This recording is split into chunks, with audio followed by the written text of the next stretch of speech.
pas telefonatës me Putinin ishte rradha për të biseduar me Zelenskin. Ndryshe nga ajo që ndodhi në Shtëpinë e Bardhë, pas disa javësh duket si situata u përmbys pozitivisht këtë radhë, por gjithë pyesin po tani çfarë? Po është e qartë që Zelenski nuk ka zgjidhje tjetër, ai është i varur nga ndihmat ushtarake amerikane, nga mbështetja ushtarake amerikane, nga inteligjenca amerikane e cila e mbështet ushtrinë ukrainase.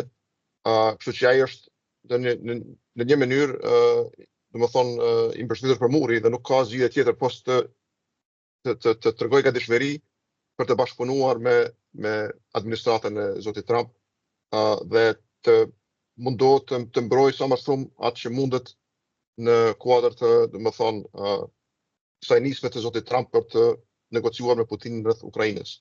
Por edhe kjo ka një kufi sepse nuk besoj që presidenti Zelenski ose asnjë lider tjetër Ukrainës është i gatshëm që për shembull të shoj pe dhe të jap territore Rusisë, të jap për shembull kontroll mbi burimet minerale, të jap kontroll mbi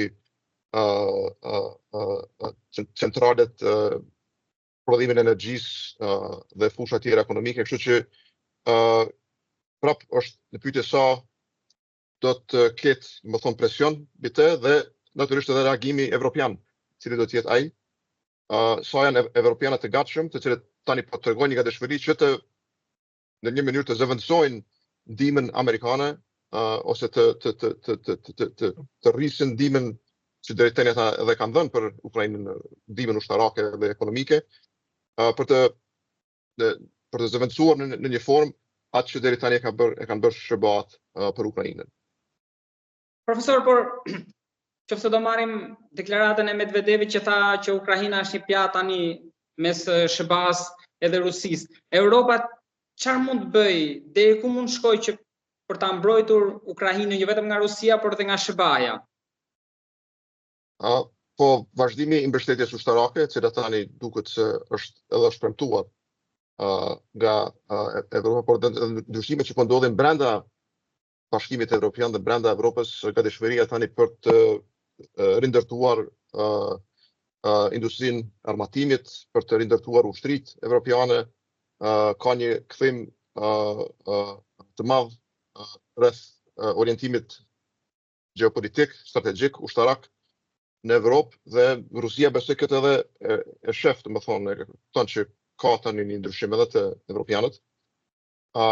Se si do të dikoj kjo te Ukraina, kjo është prap pyetje e madhe. Ukraina është në pozitë mjaft të keqe tani, për shkak se po trajtohet si objekt i negociatave, jo subjekt ose pjesëmarrës në to.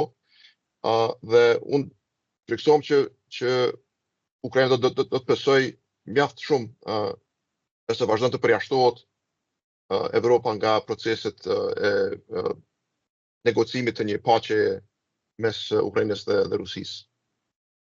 Pra po më thoni që koha nuk pret derisa Europa të bëhet superfuqi që mund të vendosë. Po natyrisht, koha është e shkurtër.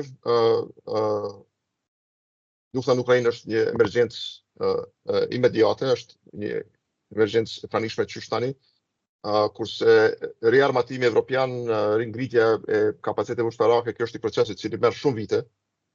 Dhe mund ndoshta të jetë vonë pak për Ukrainën në atë kuptim. Sidomos nëse presidenti Trump vendos që ta jap Ukrainën si një, ta coptojnë mes tij dhe zotit Putin.